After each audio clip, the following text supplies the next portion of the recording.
જય ગણેશા. ઓમ નમઃ શિવાય. રાજયોગ હોવા છતાં પણ સફળતા કેમ નથી મળતી?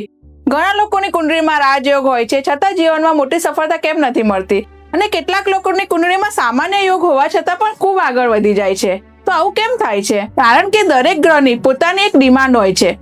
તમે એ પ્રમાણે કર્મ કરો તો ગ્રહો તમને સાથ આપે, અને તમે એના સ્વભાવની વિરુદ્ધ કામ કરો તો સારા ગ્રહો પણ પૂરતું ફળ આપી શકતા નથી. ઉદાહરણ તરીકે જો લગ્નેશ છઠ્ઠા ભાવમાં હોય તો છઠ્ઠો ભાવ માત્ર બીમારી કે કોર્ટ કચેરીનો નથી, તે મહેનત, સેવા, ડિસિપ્લિન અને સ્પર્ધામાં જીતવાનો પણ ભાવ છે.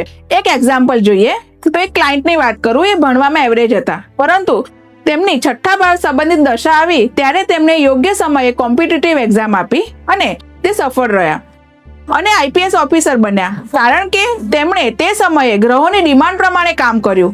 એવી રીતે જો તમે 6th હાઉસ રિલેટેડ કામ કરો, જેમ કે મેડિકલ ફિલ્ડ, લીગલ ફિલ્ડ કે સેવાકીય પ્રવૃત્તિમાં જોડાઓ, તો આ જ પ્લેસમેન્ટ તમને ખૂબ સફળતા પણ અપાવી શકે છે. એ જ રીતે જો લગ્નેશ 8મા ભાવમાં હોય તો જીવનમાં જે પણ કામ કરો તે ઊંડાણપૂર્વક જાઓ, અને ઉપર છેલ્લું કામ તમારા માટે નથી. રિસર્ચ, એનાલિસિસ, સર્જન, ઇન્વેસ્ટિગેશન જેવા ક્ષેત્રોમાં કામ કરો અને ઊંડાણપૂર્વક સતત શીખો.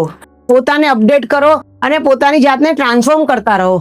જેમ મોબાઈલને અપડેટ કરવો પડે છે તેમ પોતાને પણ સતત અપડેટ કરતા રહો.